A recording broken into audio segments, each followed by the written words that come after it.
Blood pass ಆಗೋದು definitely it is not normal. ಕರುಳಿನಲ್ಲಿ cancer ಆಗುತ್ತಾ ಅನ್ನುವಂಥ ಒಂದು ಆಶ್ಚರ್ಯ ಆಗುತ್ತೆ. 3 ಮೋಸ್ಟ್ ಕಾಮನ್ ಕ್ಯಾನ್ಸರ್ಸ್ ಅಲ್ಲಿ ಬರುತ್ತೆ. ಮೆಜಾರಿಟಿ ಕ್ಯಾನ್ಸರ್ಸ್ ಅಲ್ಲಿ ಪೇನ್ ಇರೋದಿಲ್ಲ. ಒಂದೇ 1 ಸೆಂಟಿಮೀಟರ್ ಸೆಲ್ಸ್ ಅಲ್ಲಿ 1 ಬಿಲಿಯನ್ ಕ್ಯಾನ್ಸರ್ ಸೆಲ್ಸ್ ಇರುತ್ತೆ. ಮಲದಲ್ಲಿ ರಕ್ತ ಹೋಯ್ತು ಅಂತ ಹೇಳಿದ್ರೆ ಅದನ್ನ ನಾವು ಪೈಲ್ಸ್ ಅಂತಾನೆ ತಿಳ್ಕೊಬೇಕಾಗತ್ತಾ? 100 ಮೆಂಬರ್ಸ್ ಅಲ್ಲಿ 15ರಿಂದ 20 ಜನಕ್ಕೆ ದೇರ್ ಲೈಫ್ ಟೈಮ್ ಅಲ್ಲಿ ಬ್ಲಡ್ ಹೋಗುತ್ತೆ. ಪೈಲ್ಸ್ ಬೆಡ್ ಫ್ರೆಶ್ ಬ್ಲಡ್ ಅಂತ ಹೇಳ್ತೀವಿ. ಕೆಲವರು ಅನ್ಕೋತಾರೆ, ನಾನು ನಿನ್ನೆ ರಾತ್ರಿ ಚಿಕನ್ ತಿಂದೆ, ಯಾವುದೋ ಒಂದು ಫುಡ್ ತಿಂದೆ, ಹೀಟ್ ಫುಡ್ ತಿಂದೆ, ಅದಕ್ಕೆ ನನಗೆ ಬ್ಲಡ್ ಹೋಗ್ತಾ ಇರ್ಬೋದು. ನಾನು 3 ತಿಂಗಳಿಂದ 6 ತಿಂಗಳಿಂದ ಚೆನ್ನಾಗಿರ್ತೀನಿ, ನಾನು ಸಡನ್ ಆಗಿ ಏನೋ ರೀಸನ್ ಗೊತ್ತಿಲ್ಲದೆ ಸುಸ್ತಾಗ್ತಾ ಇದೆ ಅಂತ ಇರುತ್ತೆ. ಮೋಷನ್ ಹೋಗ್ಬೇಕಾದ್ರೆ ನೋವೇನಾದ್ರೂ ಆಗುತ್ತಾ? ಲೂಸ್ ಮೋಷನ್ಸ್ ಅಂದ್ರೆ ನೀರ್ ತರ ಆಗ್ಬೇಕು ಅಂತ ಅಲ್ಲ. ತುಂಬಾ ಇಂಪಾರ್ಟೆಂಟ್ ಅಂತಂದ್ರೆ ಮೋಷನ್ ಪಾಸ್ ಮಾಡಿದ್ಮೇಲೂನವ್ರಿಗೆ ಪಾಸ್ ಮಾಡಿದೀನಿ ಅಂತ ಅನ್ಸಲ್ಲ. ಫುಲ್ ಕಾನ್ಸ್ಟಿಪೇಷನ್ ಇರಲ್ಲ ಅಥವಾ ಫುಲ್ ಲೂಸ್ ಮೋಷನ್ಸು ಇರೋದಿಲ್ಲ, ನೀರಂಗೂ ಹೋಗೋದಿಲ್ಲ. ನಾವು ಸೇವಿಸುವಂತ ಆಹಾರ ಏನಾದ್ರೂ ಕರುಳಿನ ಕ್ಯಾನ್ಸರ್ಗೆ ಕಾರಣ ಆಗಬಹುದಾ? ಬ್ಲೀಡಿಂಗ್ ಇದೆಯಾ, ನಮ್ದೇ ಹೋಮ್ ರೆಮಿಡೀಸು ಏನೋ ಒಂದು ನಮ್ಮ ಅಜ್ಜಿ ಹೇಳಿದ್ದು, ತಾತ ಹೇಳಿದ್ದು, ಪಕ್ಕದ ಮನೆಯವ್ರು ಹೇಳಿದ್ದು, ಇನ್ನೇ ಹೇಳಿದ್ದು, ಅಥವಾ ನಾನು ಗೂಗಲಲ್ಲಿ ಮಾಡಿದ್ದು, ಚಾಟ್ GPT-ನಲ್ಲಿ ನೋಡಿದ್ದು, ಹೇಳಿದ್ದು ಅಂತ ಅಂದ್ಬಿಟ್ಟು ನಾವು ನಮ್ಮ ಪಾಡಿಗೆ ನಾವು ರೆಮಿಡಿ ಮಾಡ್ಕೊಂಡ್ಬಿಡ್ತೀವಿ. ಅಂದರೆ ಮೋಷನ್ಗೆ ಹೋಗ್ತಾರೆ, ಮೋಷನ್ಗೆ ಹೋಗ್ಬೇಕಾದ್ರೆ ಮೋಷನ್ ಬರಲ್ಲ, ಆದರೆ ಗ್ಯಾಸ್ ಬರುತ್ತೆ ಸಾರ್ ಅಂತ ಹೇಳ್ತಾರೆ ಜಾಸ್ತಿ. ನಾವೇನು ಮಾಡ್ಬಿಡ್ತೀವಿ, ಅಯ್ಯೋ ಬಿಡಪ್ಪ ಹೋಗ್ಲಿ ಆಮೇಲೆ ತೋರಿಸ್ಕೊಳ್ಳೋಣ ಅಂತ ಇಗ್ನೋರ್ ಮಾಡ್ತೀವಿ. ಆ ಇಗ್ನೋರೆನ್ಸೇ ಇರಬಾರ್ದು ಕ್ಯಾನ್ಸರ್ಸಲ್ಲಿ.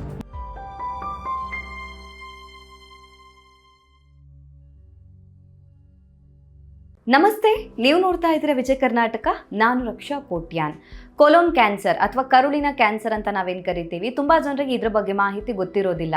ಯಾಕಂತ ಹೇಳಿದ್ರೆ ಕ್ಯಾನ್ಸರ್ ಅಂತ ಬಂದಾಗ ನಾವು ಬ್ರೆಸ್ಟ್ ಕ್ಯಾನ್ಸರ್ ಬಗ್ಗೆ ಹೆಚ್ಚಾಗಿ ಕೇಳಿರ್ತೀವಿ ಅಥವಾ ಬ್ರೈನ್ ಟ್ಯೂಮರ್ ಬಗ್ಗೆ ಕೇಳಿರ್ತೀವಿ. ಆದರೆ ಕರುಳಿನಲ್ಲೂ ಕೂಡ ಕ್ಯಾನ್ಸರ್ ಉಂಟಾಗುತ್ತೆ ಅಂದಾಗ ಕೆಲವೊಮ್ಮೆ ಆಶ್ಚರ್ಯ ಆಗುತ್ತೆ. ಹಾಗಿದ್ರೆ ಈ ಕರುಳಿನ ಕ್ಯಾನ್ಸರ್ ಅಥವಾ ಕೊಲೋನ್ ಕ್ಯಾನ್ಸರ್ ಅಂತ ಹೇಳಿದ್ರೆ ಏನು? ಇದನ್ನು ತಡೆಗಟ್ಟೋದಕ್ಕೆ ಸಾಧ್ಯ ಆಗುತ್ತಾ? ಈ ಕರುಳಿನ ಕ್ಯಾನ್ಸರ್ ಬಂದಾಗ ಮುಖ್ಯವಾದ ಲಕ್ಷಣಗಳು ಯಾವ ರೀತಿಯಾಗಿರುತ್ತೆ? ಇದನ್ನು ನಾವು ಯಾಕೆ ಇಗ್ನೋರ್ ಮಾಡ್ತೀವಿ, ಹಾಗೆಯೇ ಯಾಕೆ ಇಗ್ನೋರ್ ಮಾಡಬಾರ್ದು? ಈ ಎಲ್ಲ ವಿಚಾರದ ಬಗ್ಗೆ ಹೆಚ್ಚಿನ ಮಾಹಿತಿನ ತಿಳಿಸ್ಕೊಡೋದಕ್ಕೆ ಇವತ್ತು ನಮ್ಮ ಜೊತೆ ಇದ್ದಾರೆ doctor Madhusudan N, senior consultant oncologist, forties Bannerghatta road, Bangalore. Doctor, ಕಾರ್ಯಕ್ರಮಕ್ಕೆ ಸ್ವಾಗತ. ನಮಸ್ಕಾರ ಡಾಕ್ಟರ್. ಈಗ ಕೊಲೋನ್ ಕ್ಯಾನ್ಸರ್ ಅಥವಾ ನಾವು ಕರುಳಿನ ಕ್ಯಾನ್ಸರ್ ಅಂತ ಹೇಳ್ತೀವಿ. ಸೊ ಈ ಕರುಳಿನ ಕ್ಯಾನ್ಸರ್ ಅಂತ ಬಂದಾಗ ಇದ್ರ ಬಗ್ಗೆ ಹೆಚ್ಚಿನವರಿಗೆ ಕರುಳಿನಲ್ಲಿ ಕ್ಯಾನ್ಸರ್ ಆಗುತ್ತಾ ಅನ್ನುವಂಥ ಒಂದು ಆಶ್ಚರ್ಯ ಆಗುತ್ತೆ. ಅಂದರೆ ಕೆಲವರಿಗೆ ಇದ್ರ ಬಗ್ಗೆ ಮಾಹಿತಿ ಇರ್ಬೋದು, ಆದರೆ ಮೋಸ್ಟ್ ಆಫ್ ದ ಪೀಪಲ್ಗೆ ಅಲ್ಲೂ ಕೂಡ ಒಂದು ಕ್ಯಾನ್ಸರ್ ಕಣಗಳು ಉತ್ಪತ್ತಿ ಆಗುತ್ತಾ ಅನ್ನೋದೊಂದು ಡೌಟ್ ಇರುತ್ತೆ. ಇದರ ಲಕ್ಷಣಗಳ ಬಗ್ಗೆ ನಾವು ಮಾತಾಡಬೇಕು ಅಂತ ಹೇಳಿದಾಗ, ಕಾಮನ್ ಆಗಿ ಈಗ ನಮ್ಮ ಮಲದಲ್ಲಿ ಏನೋ ರಕ್ತ ಹೋಗ್ತಾ ಇದೆ ಅಂದಾಗ ಮೇ ಬಿ ಇದು ಪೈಲ್ಸ್ ಆಗಿರ್ಬೋದು ಅಂತ ಕೂಡ ತುಂಬ ಜನ ಅಂದ್ಕೋತಾರೆ. ಹೌದಾ? ಈಗ ಮಲದಲ್ಲಿ ರಕ್ತ ಹೋಯ್ತು ಅಂತ ಹೇಳಿದ್ರೆ ಅದನ್ನು ನಾವು ಪೈಲ್ಸ್ ಅಂತಾನೆ ತಿಳ್ಕೊಬೇಕಾಗತ್ತಾ? ಯಾವಾಗ ಅದು ಕೊಲೋನ್ ಕ್ಯಾನ್ಸರ್ನ ಲಕ್ಷಣ ಕೂಡ ಆಗಿರಬಹುದು ಅಂತ? Thank you Raksha, good question.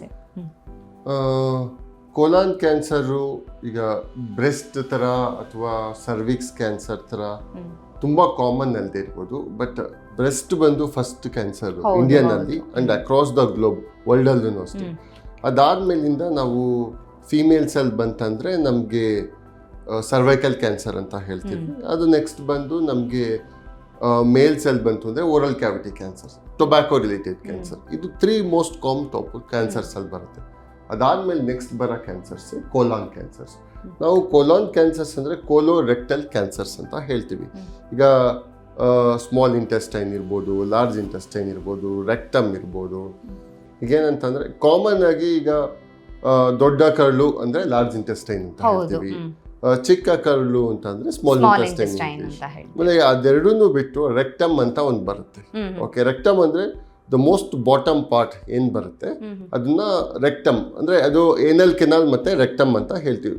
ತುಂಬಾ ತುದಿಲ್ ಬರೋದನ್ನ ಏನಲ್ ಕೆನಾಲ್ ಅಂತ ಹೇಳ್ತೀವಿ, ಟಾಪ್ ಮೋಸ್ಟ್ ತುಂಬಾ ತುದಿಲ್ ಇರೋದನ್ನ. ಸೊ ಅದಕ್ಕಿಂತ ಸ್ವಲ್ಪ ಮೇಲ್ ಬರೋದು ರೆಕ್ಟಮ್ ಅಂತ.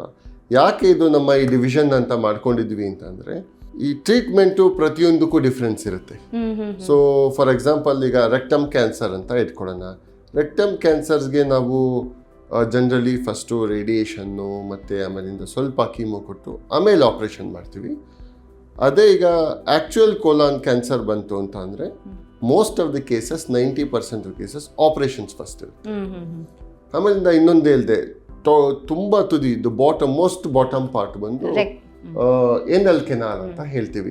ಆ ಏನಲ್ ಕೆನಾಲ್ ಬಂದು ನಮಗೆ ಅದು ಆಪರೇಷನ್ ಮಾಡೋದಿಲ್ಲ ಆ ಕೇಸಸ್ ಅಲ್ಲಿ, ಬರೀ ನಾವು ರೇಡಿಯೇಷನ್ನು ಮತ್ತು ಕೀಮೋಥೆರಪಿನಲ್ಲೇ ಕರಗಿಸ್ತೀವಿ. ಸೊ ನಿಮ್ಮ ಕ್ವಶನ್ಸ್ ಬಂದು ಈಗ ಬ್ಲಡ್, ಹೌದು ಈಗ ಬ್ಲಡ್ ಬರೋದ್ರಿಂದ, ಬ್ಲಡ್ ಅಂದ್ರೆ ಬರೋದೆಲ್ಲ ಅದು ಬರೀ ಪೈಲ್ಸ್ ಏನ ಅಂತ ನಿಮ್ ಕ್ವಶನ್. ಹೌದು ಹೌದು ಈಗ ಫಾರ್ ಎಕ್ಸಾಂಪಲ್ ನಾವು ಜನರಲ್ ಪಬ್ಲಿಕ್ ಯಾರಿಗೋ ಒಂದು 100 ಮೆಂಬರ್ಸ್ ತಗೊಳ್ಳೋಣ ಅಂತ ಇಟ್ಕೊಳ್ಳಿ.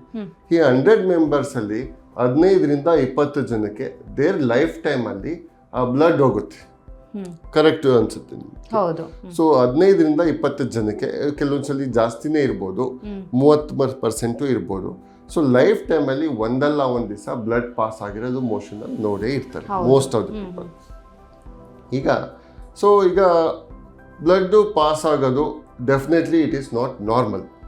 ಹೌದು, ಈಗ ಬ್ಲಡ್ ಹೋಗ್ತಿದೆ ಅಂತಂದ್ರೆ ಅದು ನಾರ್ಮಲ್ ಅಂತಲ್ಲ. ಆಮೇಲಿಂದ it is not necessary that ಇದು ಕ್ಯಾನ್ಸರೇ ಇರಬೇಕು ಅಂತನೂ ಅಲ್ಲ. ಆಮೇಲೆ ಬಂದಿದ್ದ ಬ್ಲಡ್ ಎಲ್ಲ ಕ್ಯಾನ್ಸರ್ ಅಂತ ನಾವು ಹೇಳ್ಬಾರ್ದು, ಅದು ಹೇಳಕ್ಕೂ ಆಗೋದಿಲ್ಲ. ಹಂಗಂತ ಅದನ್ನ ಇಗ್ನೋರು ಮಾಡಬಾರ್ದು ನಾವು. ಸೊ ಫಾರ್ ಎಕ್ಸಾಂಪಲ್ ನೀವು ಕ್ವಶನ್ಸ್ ಈಗ ಡಾರ್ಕ್ ಬ್ಲಡ್ಡು, ಫ್ರೆಶ್ ಬ್ಲಡ್ಡು ಅಂತಾರ ಕೇಳಿದ್ವಿ. ಈಗ ಫಾರ್ ಎಕ್ಸಾಂಪಲ್ ಪೈಲ್ಸ್ ಅಲ್ಲಿ ಬಂದು ಏನಾಗುತ್ತೆ ಅಂತಂದ್ರೆ, ಸೊ ಜನರಲಿ ಪೈಲ್ಸ್ ಇದ್ದವ್ರಿಗೆ ಕಾನ್ಸ್ಟಿಪೇಷನ್ ಇರುತ್ತೆ. ಓಕೆ, ಸೊ ಮೋಷನ್ ಪಾಸ್ ಆದಮೇಲೆ ಅಥವಾ ಪಾಸ್ ಆಗೋಕ್ಕಿಂತ ಮುಂಚೆ ಎಂಡಲ್ಲಿ ನಮಗೆ ಬ್ಲಡ್ ಬರುತ್ತೆ. ಅದು ಫ್ರೆಶ್ ಬ್ಲಡ್ ಇರುತ್ತೆ, ಪೈಲ್ಸ್ ರಿಲೇಟೆಡ್ ಬ್ಲಡ್ ಆದರೆ. ಅದೇ ಬೇರೆ ಥರ ಸ್ವಲ್ಪ ಹೈಯಪ್. ಈಗ ಪೈಲ್ಸ್ ಬರೋದು ಯಾವ ಜಾಗದಲ್ಲಿ?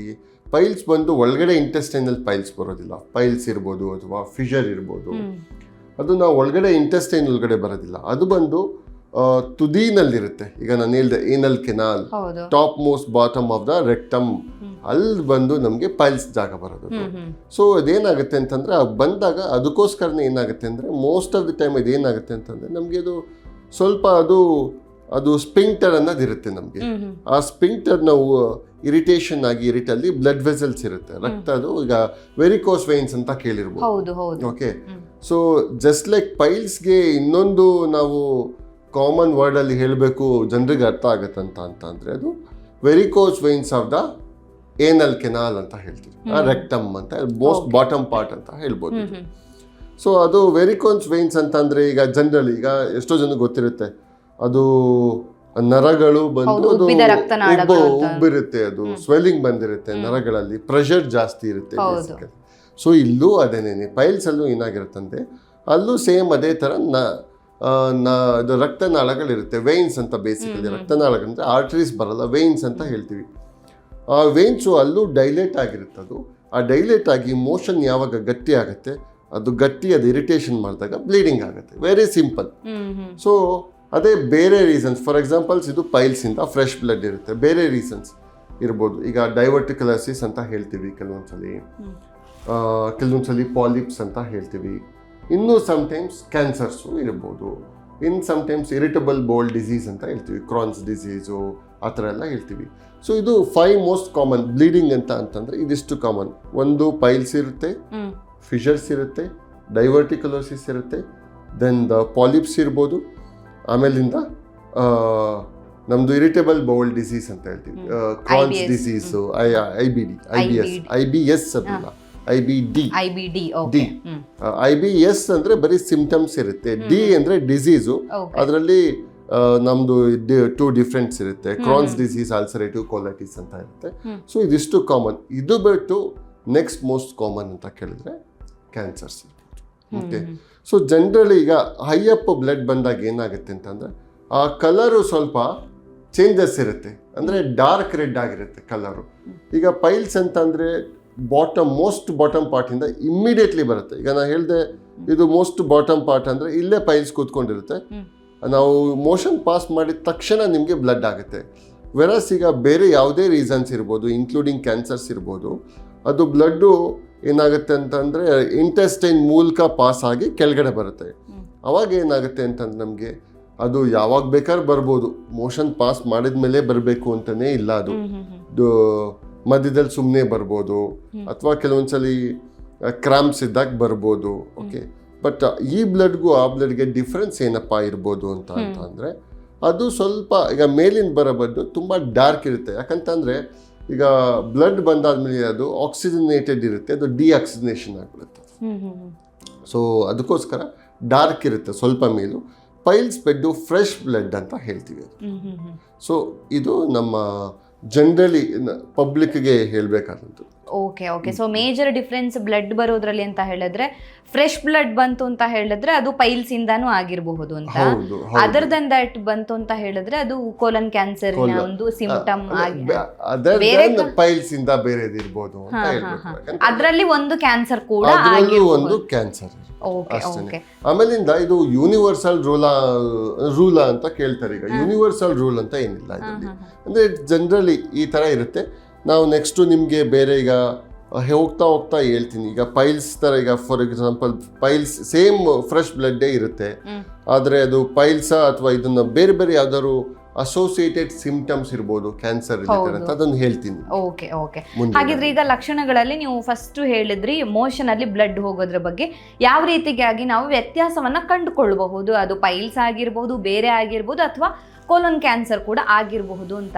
ಈಗ ಬರೀ ಬ್ಲಡ್ ಹೋಯ್ತು ಅಂದಾಗ ಕೆಲವರು ಅನ್ಕೋತಾರೆ, ನಾನು ನೆನ್ನೆ ರಾತ್ರಿ ಚಿಕನ್ ತಿಂದೆ, ಯಾವುದೋ ಒಂದು ಫುಡ್ ತಿಂದೆ, ಹೀಟ್ ಫುಡ್ ತಿಂದೆ, ಅದಕ್ಕೆ ನನಗೆ ಬ್ಲಡ್ ಹೋಗ್ತಾ ಇರ್ಬೋದು, ಸರಿಯಾಗಿ ನೀರು ಕುಡ್ದಿಲ್ಲ, ಡಿಹೈಡ್ರೇಷನಿಂದ ಹಿಂಗಾಗಿರ್ಬೋದು ಅಂತ ನಮ್ಮ ಹತ್ರ ಅಸಂಪ್ಷನ್ ಬೇರೆ ಬೇರೆ ಇರುತ್ತೆ. ಬೇರೆ ಬೇರೆ ರೀತಿಯಲ್ಲಿ ನಾವು ಆ್ಯಂಗಲಲ್ಲಿ ಯೋಚನೆ ಮಾಡ್ತೀವಿ. ಬಿಕಾಸ್ ಫಸ್ಟಿಗೆ ಯಾರು ಕ್ಯಾನ್ಸರ್ ಅಂತ ಅದನ್ನು ನೋಡೋದಕ್ಕೆ ಹೋಗೋದಿಲ್ಲ. ಸೊ ಹಾಗಿದ್ರೆ ಇದರ ಜೊತೆಗೆ ಬೇರೆ ಬೇರೆ ಯಾವೆಲ್ಲ ಲಕ್ಷಣಗಳಿತ್ತು ಅಂದಾಗ ಇದು ಕ್ಯಾನ್ಸರ್ ಆಗಿರಬಹುದು ಅಂತ ನಾವು ಅಂದಾಜು ಮಾಡ್ಕೋಬಹುದು ಅಂತ. ತುಂಬಾ ಉತ್ತಮವಾದ ಕ್ವಶನ್ ನಿಮ್ದು. Thank you sir. ಸೊ ಈಗ ಜನರಲಿ ಈಗ ನಾನು ಹೇಳಿದೆ ಪೈಲ್ಸ್ ರಿಲೇಟೆಡ್ ಅಂದರೆ majority of the time constipation ಇರುತ್ತೆ. ಆಮೇಲೆ ಇಂದ ಬ್ಲಡ್ ಪಾಸ್ ಆಗೋದು ಮೋಷನ್ ಪಾಸ್ ಮಾಡೋ ಎಂಡಲ್ಲಿ ಅಥವಾ ಮೋಷನ್ ಪಾಸ್ ಆದಮೇಲಿಂದ ಫ್ರೆಶ್ ಬ್ಲಡ್ ಥರ ಬರುತ್ತೆ. ಆದರೆ ಕ್ಯಾನ್ಸರ್ ರಿಲೇಟೆಡ್ ಇದ್ದಾಗ ಏನಾಗುತ್ತೆ ಅಂತಂದರೆ ಬ್ಲಡ್ ಜೊತೆಗೆ ನಮಗೆ ಪೇಷಂಟ್ಗೆ ಸುಸ್ತಾಗ್ತಾ ಇರುತ್ತೆ. ಯಾವಾಗಲೂ ಸುಸ್ತು ಅಂದರೆ ಏನೂ ರೀಸನ್ ಇಲ್ಲದೆ ಸುಸ್ತಾಗುತ್ತೆ. ಈಗ ಫಾರ್ ಎಕ್ಸಾಂಪಲ್ ಈಗ ನಾವು ವರ್ಕೌಟ್ ಮಾಡಿರ್ತೀವಿ, ಅದಾದ್ಮೇಲೆ ಸುಸ್ತು ಆದರೆ ಒಂಥರ, ಏನೂ ಇಲ್ಲದೇನೆ ಅದು ಸುಮ್ಮನೆ ಹಿಂಗೆ ನಾವು ಜನರಲ್ ಆಗಿ ನಾನು 3 ತಿಂಗಳಿಂದ 6 ತಿಂಗಳಿಂದ ಚೆನ್ನಾಗಿರ್ತೀನಿ, ನಾನು ಸಡನ್ ಆಗಿ ಏನೂ ರೀಸನ್ ಗೊತ್ತಿಲ್ಲದೆ ಸುಸ್ತಾಗ್ತಾ ಇದೆ ಅಂತ ಇರುತ್ತೆ. ಆದರೆ ಬ್ಲಡ್ ಹೋಗ್ತಾ ಇರುತ್ತೆ. ನಾವೇನು ಅಂದ್ಕೊಂಡಿರ್ತೀವಿ ಅದು ಪೈಲ್ಸ್ ರಿಲೇಟೆಡ್ ಬ್ಲಡ್, ಸುಸ್ತು ಏನೋ ರೀಸನ್ ಇರ್ಬೋದು ಅಂತ ಅನ್ಕೋತೀವಿ. ಅದ್ರ ಜೊತೆಗೆ ಕೆಲವೊಂದ್ಸಲಿ ಈಗ ಪೇಷಂಟ್ಸ್ಗಳಿಗೆ ಈಗ ಕ್ಯಾನ್ಸರ್ ರಿಲೇಟೆಡ್ ಬ್ಲಡ್ ಹೋಗೋ ಪೇಷಂಟ್ಸ್ಗೆಲ್ಲ ಆಗುತ್ತೆ, ಒಂದು ದಿವಸ ಲೂಸ್ ಮೋಷನ್ಸ್ ಆಗುತ್ತೆ, ಒಂದೊಂದು ದಿವಸ ಕಾನ್ಸ್ಟಿಪೇಷನ್ಸ್ ಆಗುತ್ತೆ. ಲೂಸ್ ಮೋಷನ್ಸ್ ಅಂದರೆ ನೀರು ಥರ ಆಗಬೇಕು ಅಂತ ಅಲ್ಲ. ಏನಾಗುತ್ತೆ ಅಂತಂದರೆ ಮುಂಚೆ ಎಲ್ಲ 1 ಸಲ 2 ಸಲ ಮೋಷನ್ಸ್ಗೆ ಹೋಗೋರಿಗೆ ಸಡನ್ ಆಗಿ 3 ಸಲ 4 ಸಲ ಹೋಗ್ತಾರೆ ಮೋಷನ್ಸ್ಗೆ. ಆಮೇಲಿಂದ ಒಂದು 3 ದಿವಸ ಹಂಗಾಗುತ್ತೆ, ಅದಾದಮೇಲೆ ಇನ್ನೊಂದು 3 ದಿವಸ ಬಿಟ್ಟು ಫುಲ್ ಕಾನ್ಸ್ಟಿಪೇಷನ್ ಆಗಿರುತ್ತೆ, ಮೋಷನ್ ಪಾಸ್ ಮಾಡೋಕ್ಕೆ ಕಷ್ಟ ಆಗುತ್ತೆ. ಇದನ್ನು ಆಲ್ಟರ್ಡ್ ಬೌಲ್ ಹ್ಯಾಬಿಟ್ಸ್ ಅಂತ ಹೇಳ್ತೀವಿ. ಈಗ ಫುಲ್ ಕಾನ್ಸ್ಟಿಪೇಷನ್ನು ಇರಲ್ಲ ಅಥವಾ ಫುಲ್ ಲೂಸ್ ಮೋಷನ್ಸು ಇರೋದಿಲ್ಲ, ನೀರಂಗೂ ಹೋಗೋದಿಲ್ಲ, ಬಟ್ ಆಲ್ಟರ್ಡ್ ಬೌಲ್ ಹ್ಯಾಬಿಟ್ಸ್ ಅಂತ ಇದು ನಮ್ಮ ಮೆಡಿಕಲ್ ವರ್ಡಲ್ಲಿ ಹೇಳ್ತೀವಿ. ಅದು ಒಂದು ಇಂಪಾರ್ಟೆಂಟು. ಅದ್ರ ಜೊತೆಗೆ ಮೆಜಾರಿಟಿ ಆಫ್ ದ ಪೇಷಂಟ್ಸು ನಾವು ನೋಡ್ದಂಗೆ ಕೋಲಾನು ಅಥವಾ ಈಗ ರೆಕ್ಟಲ್ ಕ್ಯಾನ್ಸರ್ ಟ್ರೀಟ್ಮೆಂಟ್ ಅಂದರು ಆ ಗ್ಯಾಸ್ ಪಾಸ್ ಆಗ್ತಿದೆ ಅಂತ ಹೇಳ್ತಿರ್ತಾರೆ.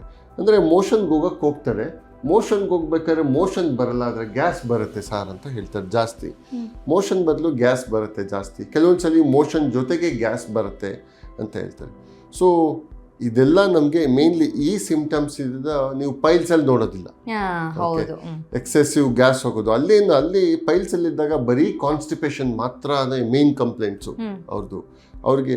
ಇದರಲ್ಲಿ ಎದುರು ನಮ್ಮದು ಕ್ಯಾನ್ಸರ್ ರಿಲೇಟೆಡ್ ಏನಾಗಿರುತ್ತೆ ಅಂತ ಆಲ್ಟರ್ಡ್ ಬೌಲ್ ಹ್ಯಾಬಿಟ್ಸು.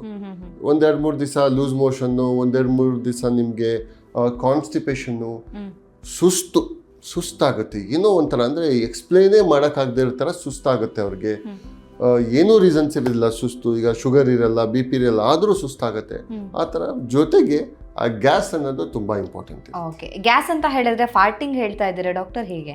ಹೌದು, ಅದೇನು ಅಂದರೆ ಈಗ ಏನಂತಂದರೆ ಈಗ ಸೇಮ್ ಫಾರ್ಟಿಂಗ್ ಅಂತಲೇ ಹೇಳ್ತೀವಿ ಅದನ್ನು.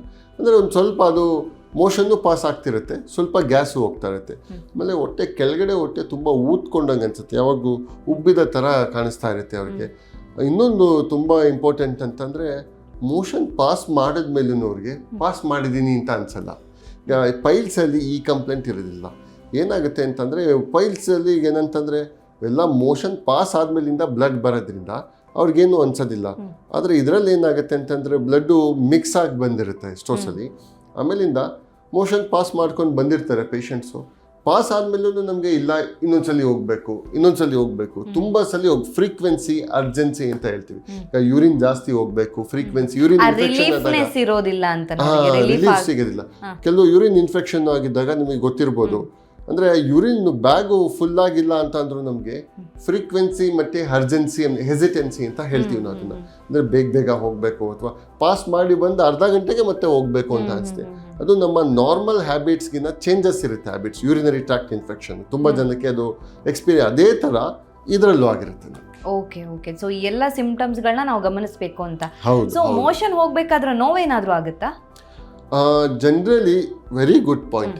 ಈಗ ಅದ್ರ ಬಗ್ಗೆನೂ ಹೇಳ್ತೀನಿ. ಈಗ ನಮಗೆ ಇನ್ ಜನರಲ್ ಹೇಳ್ಬೇಕಂತ ಅಂದ್ರೆ ಈಗ ಪೇಯ್ನ್ ಬಂದು ಮೆಜಾರಿಟಿ ಕ್ಯಾನ್ಸರ್ಸ್ ಅಲ್ಲಿ ಪೇಯ್ನ್ ಇರೋದಿಲ್ಲ.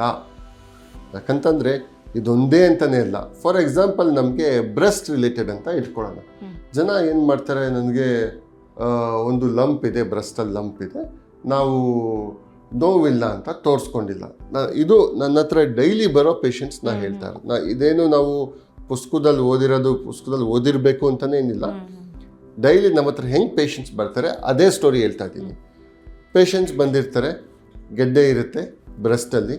ನಾನು ಈಗ ನನಗೆ ನೋಡಿದ ತಕ್ಷಣ ಗೊತ್ತಾಗುತ್ತೆ ಇದು ಬ್ರೆಸ್ಟ್ ಕ್ಯಾನ್ಸರ್ ಗೆಡ್ಡೆ ಥರ ಇರ್ಬೋದು ನಮಗೆ ಅಂತ ಇದು ಅಂತ ಅಂದ್ಬಿಟ್ಟು ನಾನು ಅವ್ರಿಗೆ ಕೇಳ್ತೀನಿ, ಯಾಕೆ ನೀವು ಬಂದಿಲ್ಲ, ಮುಂಚೆನೇ ತೋರಿಸ್ಕೊಂಡಿಲ್ಲ, ಗೆಡ್ಡೆ ಇದೆ ಅಂತ ಗೊತ್ತಾಗಿಲ್ಲ.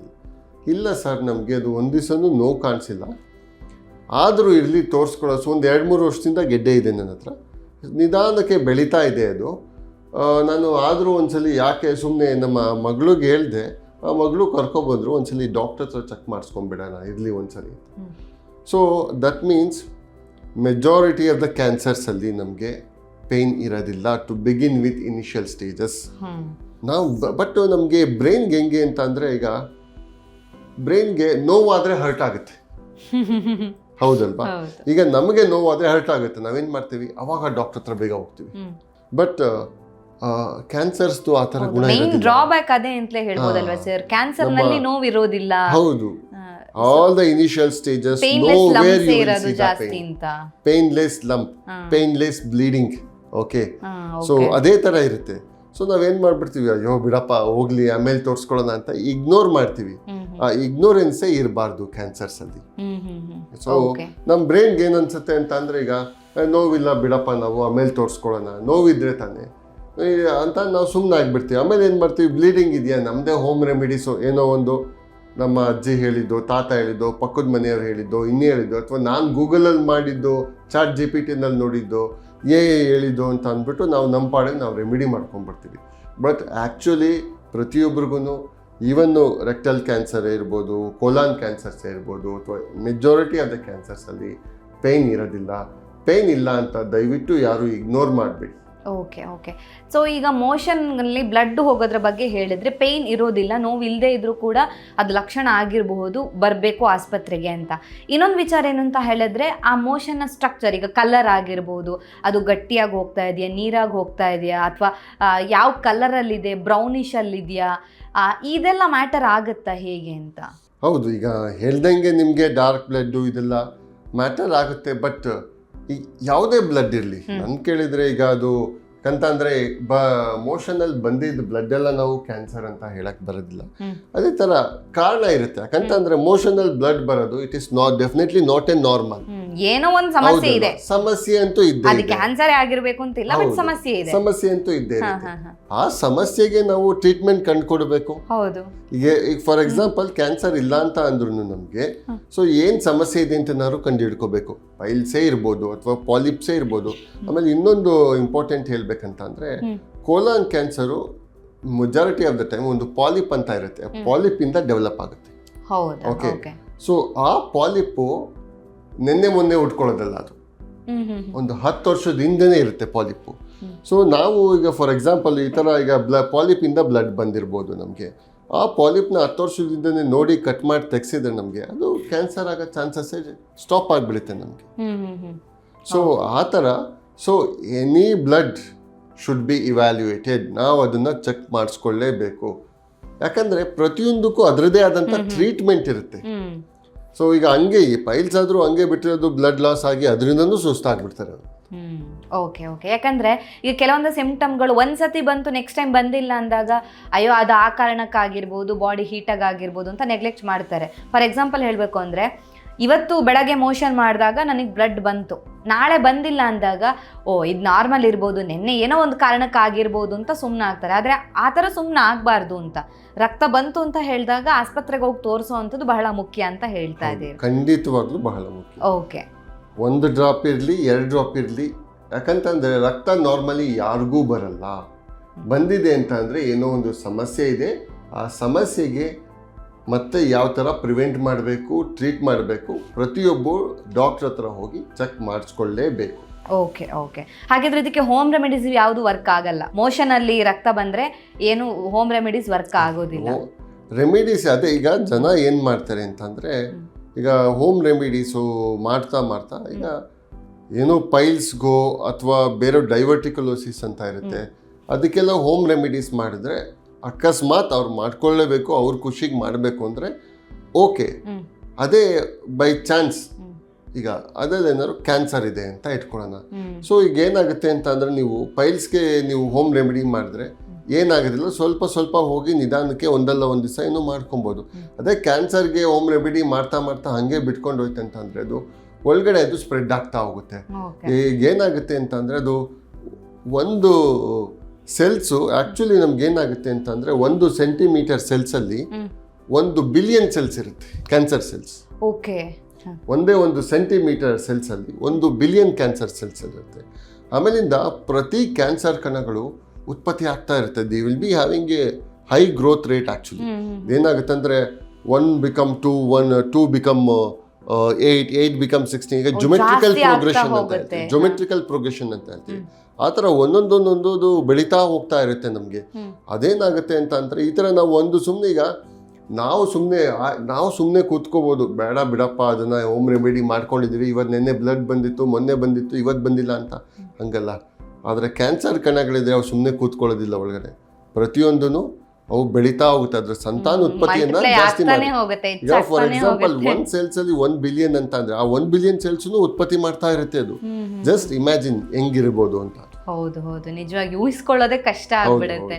ಸೊ ಅಂಥದ್ರಲ್ಲಿ ಕೇರ್ಲೆಸ್ ಮಾಡಿದ್ರು ಅಂತ ಹೇಳಿದ್ರೆ ತುಂಬಾ ಕಷ್ಟ ಆಗ್ಬಿಡುತ್ತೆ ಅಂತ. ಯಾಕೆ ನಾವು ಈಗ ಪ್ರತಿ ಕ್ಯಾನ್ಸರ್ ಇವ್ಯಾಲ್ಯೂಯೇಟ್ ಮಾಡಬೇಕಂದ್ರೆ ಅಟ್ಲೀಸ್ಟ್ ಈಗ ಏನಾಗುತ್ತೆ ಕ್ಯಾನ್ಸರ್ಸ್ ಇತ್ತು ಅಂತಂದರೆ ಅದನ್ನು ಅರ್ಲಿ ಸ್ಟೇಜಲ್ಲಿ ಡಯಾಗ್ನೋಸ್ ಮಾಡ್ಬೋದು. ಯಾಕಂದರೆ ಅರ್ಲಿ ಸ್ಟೇಜಲ್ಲಿ ಡಯಾಗ್ನೋಸ್ ಆದಂದರೆ colon cancer more than 90% curable. Okay. ಹಾಗಿದ್ರೆ ಡಾಕ್ಟರ್, ಈಗ ಕೊಲನ್ ಕ್ಯಾನ್ಸರ್ ಬರೋದಕ್ಕೆ ನಮ್ಮ ಯಾವೆಲ್ಲ ತಪ್ಪುಗಳ ಕಾರಣ ಆಗುತ್ತೆ? ಇದು ಬರೋದಕ್ಕೆ ಮುಖ್ಯ ರೀಸನ್ಸ್ ಯಾವುದೆಲ್ಲ ಇದೆ ಅಂತ? So very good question. Thank you sir.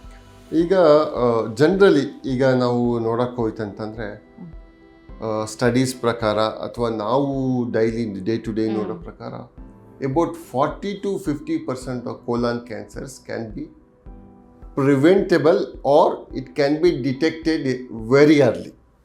Okay, ಗೊತ್ತಾಗುತ್ತೆ. ಇನ್ ಸಿಟು ಈಗ ಇರ್ಬೋದು ಅಥವಾ stage 1. About 50 to 60% of cancer, I can say 50 to 60% ನಾವು ಪ್ರಿವೆಂಟೇ ಮಾಡ್ಬೋದು ಅಂತಲೇ ಹೇಳ್ಬೋದು. ಸೊ ಯಾಕೆ ಈಗ ಏನು ರೀಸನ್ಸ್ ಇರ್ಬೋದು ಕೋಲಾನ್ ಕ್ಯಾನ್ಸರ್ ಬರೋದಕ್ಕೆ ಅಂತ ಕ್ವಶನ್ ಬರುತ್ತೆ. ಒಂದು ತುಂಬ ಕಾಮನ್ ಆಗಿ ನಮ್ಮ ಹತ್ರ ಬರೋದು, ಸರ್ ನಮ್ಮ ಫ್ಯಾಮಿಲಿಲಿ ಯಾರಿಗೂ ಇಲ್ಲ, ಅವ್ರ ಮನೇಲೂ ಯಾರಿಗೂ ಇಲ್ಲ, ಅಥವಾ ನಮ್ಮ ಸಿಸ್ಟರು ಬ್ರದರ್ ಯಾರಿಗೂ ಇಲ್ಲ, ಅಥವಾ ನನಗೆ ಮಾತ್ರ ಹೆಂಗೆ ಬಂತು ಸರ್. ಹೌದು. ಸೊ ಇದಕ್ಕೆ majority of the cancers are not familial cancer or hereditary cancers. Genetically ಬರುತ್ತೆ ಅಂತ ಅಂದರೆ ಮೆಜಾರಿಟಿ ಅಂದರೆ 90 to 95% ಆರ್ ನಾಟ್, ಅಂದರೆ ನಮ್ಮ ಬಾಡಿನಲ್ಲೇ ಉತ್ಪತ್ತಿ ಆಗಂಥ cancers. Majority 90 to 95%. Only 5 to 10% cancers ಬಂದು ಅದು ಕೋಲಾನೇ ಆಗಿರ್ಬೋದು, ಬ್ರೆಸ್ಟೇ ಆಗಿರ್ಬೋದು, ಎಂಡೋಮೆಟ್ರಿಯಲ್ ಕ್ಯಾನ್ಸರ್ ಇರ್ಬೋದು, ಪ್ರಾಸ್ಟೇಟ್ ಕ್ಯಾನ್ಸರ್ ಇರ್ಬೋದು, ಅದು ಫೆಮಿಲಿಯಲ್ ಬರುತ್ತೆ. ಅದಕ್ಕೆ ಸ್ಪೆಸಿಫಿಕ್ ಜೀನ್ಸು ಏನಂತಂದರೆ ಪೇರೆಂಟ್ಸಿಂದ ಅದೊಂದು ಡಿಫೆಕ್ಟಿವ್ ಜೀನ್ಸ್ ಅಂತ ಇರುತ್ತೆ, ಅದು ನಮಗೆ ಪಾಸ್ ಆಗಿದ್ರೆ ಆ ಥರ ಚಾನ್ಸಸ್ ಇರುತ್ತೆ. ಸೊ ಅವ್ರುಗಳಲ್ಲಿ ಹೆಂಗೆ ಅಂತಂದರೆ ಅವ್ರಿಗೆ ಫ್ಯಾಮಿಲಿ ಹಿಸ್ಟ್ರಿ ಇರುತ್ತೆ, ಯಾರೆಲ್ಲರೂ ಒಬ್ಬರು ಫ್ಯಾಮಿಲಿನಲ್ಲಿ ಎಫೆಕ್ಟ್ ಆಗಿರ್ತಾರೆ. ಆಮೇಲಿಂದ ಅದ್ರ ಜೊತೆಗೆ ಅವ್ರಿಗೆ ಜನರಲಿ ಈಗ ಫ್ಯಾಮಿಲಿಯಲ್ ರಿಲೇಟೆಡ್ಡು ಅಂತ ಅಂದಾಗ, ನಮಗೆ ಹೆರಿಡಿಟಿ ರಿಲೇಟೆಡ್ ಅಂದಾಗ ಸ್ವಲ್ಪ ಈಗ ನಮಗೆ ಜನರಲಿ ಕೋಲಾನ್ ಕ್ಯಾನ್ಸರ್ ಯಾವ ಏಜಿಗೆ ಬರುತ್ತಪ್ಪ ಅಂತ ಕೇಳಿಸಿದ್ರೆ after 45 to 50 is the most common age. ಸಾಮಾನ್ಯವಾಗಿ ಆ ವಯಸ್ಸಲ್ಲೇ ಬರುತ್ತೆ. 5th and 6th ಡಿಕೆ ಅಂದರೆ 50 ವರ್ಷದಿಂದ ಅಥವಾ 70 ವರ್ಷದವರೆಗೆ ಕಾಮನ್ ಆಗಿ ಬರುತ್ತೆ ಸರ್ ಅಂತ ಹೇಳ್ತೀವಿ. ಬಟ್ ಈ ಥರ ಫ್ಯಾಮಿಲಿ ಡಿಲೀಟರಿಗೆ ಸ್ವಲ್ಪ ಒಂದು 10ರಿಂದ 15 ವರ್ಷ ಮುಂಚೆನೇ ಬರುತ್ತೆ. ಯಾಕಂದರೆ ಜೀನ್ ನಮ್ಮ ಹತ್ರ ಬ್ಲಡ್ಡಲ್ಲಿ ಇರುತ್ತೆ, ನಾನು ಹುಟ್ಟಿದಾಗಲೇ ಆ ಜೀನ್ ಇದೆ ಅದು. ಓಕೆ, ಆ ಜೀನು ಹುಟ್ಟಿದಾಗಲೇ ಇದೆ. ಅದಕ್ಕೆ ಏನಾಗಬೇಕಂತಂದ್ರೆ ಎನ್ವೈರ್ನ್ಮೆಂಟ್ ಬೇಕಾಗುತ್ತೆ ಅದನ್ನ ಎಕ್ಸ್ಪೋಸ್ ಆಗೋದಕ್ಕೆ. ಸೊ ಜನರಲಿ ನಾನು ನೋಡ್ದಂಗೆ 30ರಿಂದ 35 ವರ್ಷಕ್ಕೆ ಬಂದ್ಬಿಡುತ್ತೆ ಆ ಥರ ಕೋಲನ್ ಕ್ಯಾನ್ಸರ್. ಸೊ ಅವರೆಲ್ಲ ಜನರಲಿ ಈಗ ಮೊನ್ನೆ ರೀಸೆಂಟಾಗೋಸ್ಕರ ನಾನೊಬ್ಬರು ಒಂದು 31 ವರ್ಷದ ಲೇಡಿನ ನೋಡಿದೆ ನಾನು. 31 ವರ್ಷ rectum cancer. Rectum is also ನಾವು part of the colon cancer ಅಂತಲೇ ಹೇಳ್ತೀವಿ. ಸೊ ಅವ್ರಿಗೆ ನಾವೆಲ್ಲ ಟೆಸ್ಟಿಂಗ್ ಮಾಡಿದಾಗ ನಮಗೆ ಗೊತ್ತಾಯಿತು ಅವರಲ್ಲಿ ಒಂದು ಜೆನೆಟಿಕ್ ಪ್ರಾಬ್ಲಮ್ ಇತ್ತು ಅಂತ. ಓಕೆ, ಸೊ ಜೆನೆಟಿಕಲಿ ಬಂದಿರುವಂತ ಕ್ಯಾನ್ಸರ್. ಆಮೇಲೆ it is not necessary genetic ಇರಬೇಕು ಅಂತನೂ ಅಲ್ಲ, ಯಂಗರ್ ಏಜ್ ಬಂದರೆ, ಬಟ್ ಚಾನ್ಸಸ್ ಜಾಸ್ತಿ ಇರುತ್ತೆ. ಓಕೆ, ಹಾಗಿದ್ರೆ ನಾವು ಸೇವಿಸುವಂತ ಆಹಾರ ಏನಾದರೂ ಕರುಳಿನ ಕ್ಯಾನ್ಸರ್ಗೆ ಕಾರಣ ಆಗಬಹುದಾ? ಖಂಡಿತವಾಗ್ಲೂ. ಸೊ ಈಗ ನಾನು ಹೇಳಿದೆ, ಈಗ ನೆಕ್ಸ್ಟ್ ಅದಕ್ಕೆ ಬರ್ತೀನಿ. ಒಂದು ಫ್ಯಾಮಿಲಿಯಲ್ಲಿ ಆಯಿತು. Next environmental or the food factors ಅಂತ ಹೇಳ್ತೀವಿ. ಈಗ ಮೆಜಾರಿಟಿ ಆಫ್ ಹೆಂಗೆ ಅಂತಂದರೆ ಫುಡ್ಡಲ್ಲಿ ಬಂತು ಅಂತಂದರೆ ನಾವು ರೆಡ್ ಮೀಟ್, ಈಗ ಲೇಬಲ್ ಆಗಿಬಿಟ್ಟಿದೆ red meat, pork, beef, goat, ಇವು ಮೂರನ್ನ ರೆಡ್ ಮೀಟ್ ಅಂತ ಹೇಳ್ತೀವಿ. Red meat. ಆಮೇಲೆ ಇಂಪಾರ್ಟೆಂಟ್ ಬಂದು ಪ್ರೊಸೆಸ್ ಮೀಟ್ಸ್.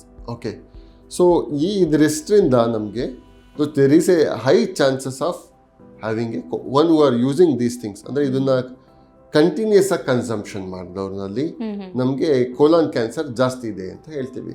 ಬಟ್ ಈ ಹೇಗೆ ಗೊತ್ತಾಯಿತು ನಮಗೆ ಇದೆಲ್ಲ ಅಂತ ನೀವು ಕೇಳ್ಬೋದು. ಈಗ ಫಾರ್ ಎಕ್ಸಾಂಪಲ್ಲು ಅಬ್ರಾಡಲ್ಲಿ ಏನಾಗುತ್ತೆ ಅಂತಂದರೆ ಇದು ರೆಡ್ ಮೀಟ್ ಕನ್ಸಂಪ್ಷನ್ ಜಾಸ್ತಿ ಇರುತ್ತೆ ವೆಸ್ಟರ್ನ್ ಪೀಪಲ್ಸ್ ಇರ್ಬೋದು, other than India. Okay, so red meat consumptions ತುಂಬ ಇದೆ. ಆಮೇಲಿಂದ ಅದು ಬಂದು ಪ್ರೋಸೆಸ್ ಮೀಟ್ ಕನ್ಸಂಪ್ಷನ್ನು ತುಂಬ ಇದೆ.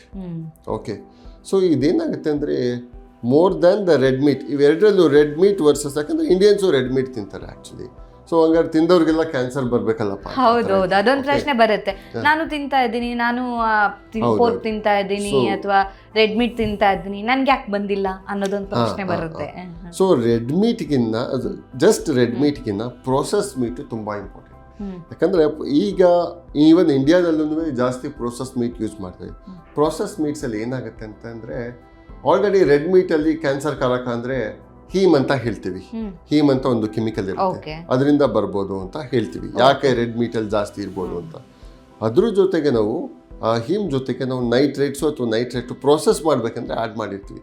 Actually this nitrates or nitrate ಅನ್ನೋದು ಬಂದೆ ಇದರಲ್ಲಿ ಕಾರ್ಸಿನೋಜನ್ ಆರ್ ಕ್ಯಾನ್ಸರ್ ಕಾರಕ ಕೆಮಿಕಲ್ ಅಂತ ಹೇಳೋದು ನಾವು. So as per the guidelines ಪ್ರಕಾರ ಕ್ಯಾಟಗರಿ 1 ಅಂತ ಅಂದರೆ ಇದು ಪಕ್ಕಾ ಕ್ಯಾನ್ಸರ್ ಕಾಸ್ ಮಾಡುತ್ತೆ ಈ ಪ್ರತಿಯೊಂದು ಏಜೆಂಟ್ ಅಂತ. ಸೊ ಅದು ಪ್ರೋಸೆಸ್ ಮೀಟ್ಸ್ ಬಂದು ಕ್ಯಾಟಗರಿ 1 ಅಂತ ಹೇಳ್ತೀವಿ. ಅದೇ ರೆಡ್ ಮೀಟ್ ಬಂದು ನಾವು ಕ್ಯಾಟಗರಿ 2A ಅಂತ ಅಂದರೆ ಎವಿಡೆನ್ಸ್ ಇದೆ ಇದು ಕಾಸ್ ಮಾಡುತ್ತೆ ಅಂತ ಕ್ಯಾನ್ಸರು, ಬಟ್ ಫುಲ್ ಎವಿಡೆನ್ಸ್ ಇಲ್ಲ. ಯಾಕಂತಂದ್ರೆ ನೀವು ಹೇಳಿದ ಕ್ವಶನ್ ಹಂಗೀಗ ತಿಂದವ್ರಿಗೆಲ್ಲ ಬರ್ಬೇಕಾಗಿತ್ತಂಗ ಆ ಥರ ಇಲ್ಲ. ಸೊ ಅದಕ್ಕೋಸ್ಕರನೇ ಸೊ ಇಲ್ಲ ಅಂತ ಹೇಳ್ತೀವಿ. ಸೊ ಅದು ನೆಕ್ಸ್ಟು ಇದು ಅದು ಬಿಟ್ಟು ನೆಕ್ಸ್ಟ್ ಬಂದು ನಮಗೆ ಈಗ ಫಾರ್ ಎಕ್ಸಾಂಪಲ್ ಆಲ್ಕೋಹಾಲ್ ಕನ್ಸಂಪ್ಷನ್ನು ಮತ್ತು ಟೊಬ್ಯಾಕೊ ಅವೆರಡು ತುಂಬ ಇಂಪಾರ್ಟೆಂಟು. ಸೊ ಟೊಬ್ಯಾಕೊ ಬಂದು not only intestinal cancers, it has been implicated in 14 types of cancer. 14 cancer cause ಮಾಡುತ್ತೆ ಟೊಬ್ಯಾಕೊ ಬಂದು. ಸೊ ಟೊಬ್ಯಾಕೊನಲ್ಲೂ ಎಲ್ಲರಿಗೂ ಗೊತ್ತಿರೋಂಗೆ, ಬಿಕಾಸ್ ಅಡ್ವರ್ಟೈಸ್ಮೆಂಟ್ ಆಗ್ತಾ ಇರುತ್ತೆ, ಮೂವೀಸ್ ಹೋಗ್ಬೋದು, ನಾವು ಎಲ್ಲ ಕಡೆ ಹೋಗ್ಬೋದು.